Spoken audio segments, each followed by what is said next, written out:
In this video, I want to introduce you to the idea of an exponential function. And really just show you how fast these things can grow.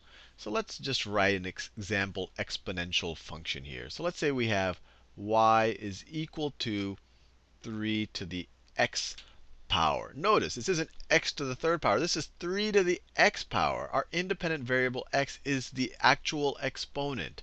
So let's make a table here to see how quickly this thing grows. And maybe we'll graph it as well. So let's take some x values here.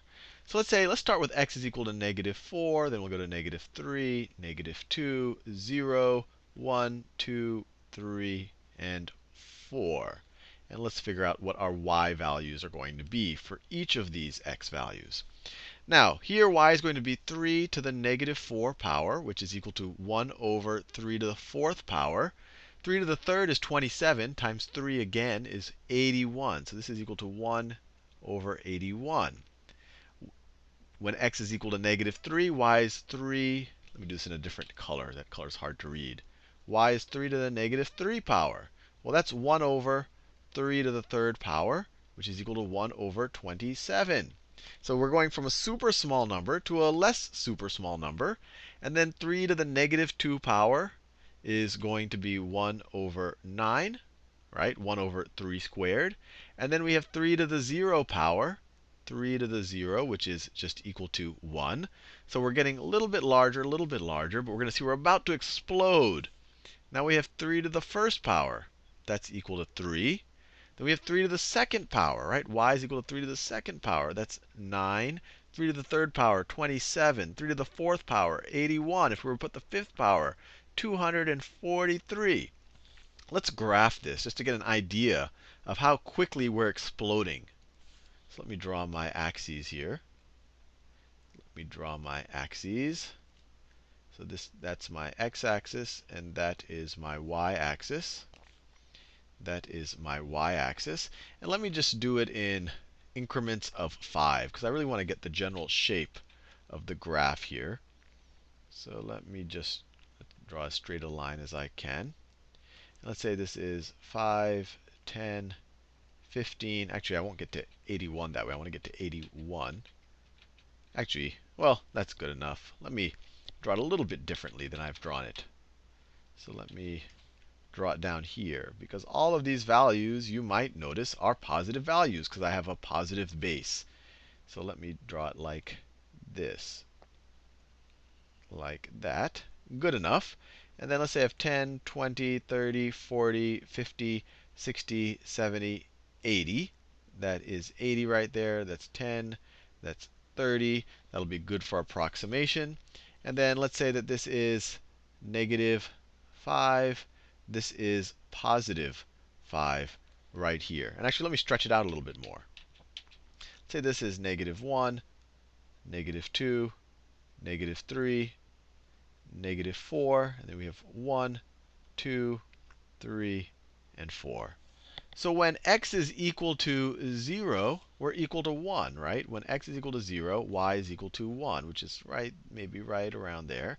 When x is equal to 1, y is equal to 3, which is maybe right around there. When x is equal to 2, y is equal to 9, which is right around there.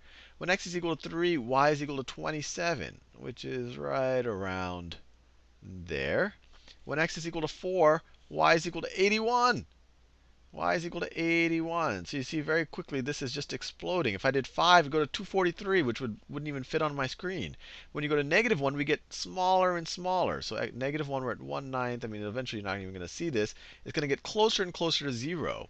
As this approaches larger and larger negative numbers, or I guess I should say smaller negative numbers. So 3 to the -1,000, 3 to the -1,000,000. We're getting numbers closer and closer to 0 without actually ever approaching 0. So as we go from -infinity, x is equal to -infinity, we're getting very close to 0. We're slowly getting ourselves away from 0. But then, bam, once we start getting into the positive numbers, we just explode.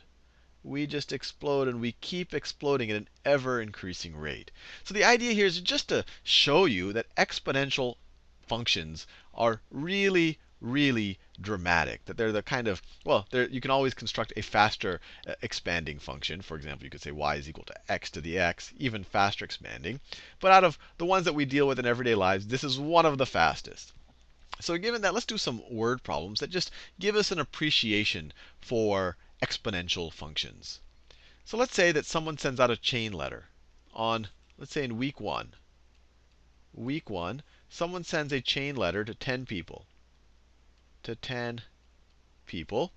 And the chain letter says you have to now send this chain letter to 10 more new people. And if you don't, you're going to have bad luck and your hair is going to fall out and you'll marry a frog or whatever else. So all of these people agree and they go and each send it to 10 people the next week. So in week 2, they go out and each send it to 10 more people. So each of those original 10 people are each sending out 10 more of the letters. So now 100 people have the letters, right? Each of those 10 sent out 10. So that 100 letters were sent out. So let me see. Sent. 10 were sent. Here, 100 were sent. In week 3, what's going to happen? Each of those 100 people who got this one, they are each going to send out 10, assuming that everyone is really into chain letters. So 1,000 people are going to get it.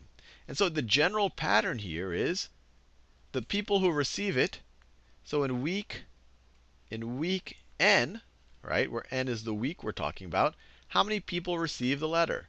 In week n, we have 10 to the nth people receive I before E except after C. Receive the letter. So if I were to ask you how many people are getting the letter on the 6th week, on the 6th week, how many people are actually going to receive that letter? Well, what's 10 to the 6th power?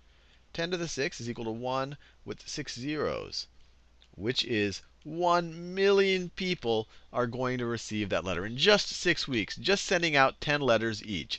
And obviously in the real world, most people chuck these in the basket, so you don't have this good of a hit rate. But if you did, if every 10 people you sent it to also sent it to 10 people, and so on and so forth, by the 6th week, you would have 1,000,000 people. And by the 9th week, you would have 1,000,000,000 people. And frankly, the week after that, you would run out of people. I'll see you in the next video.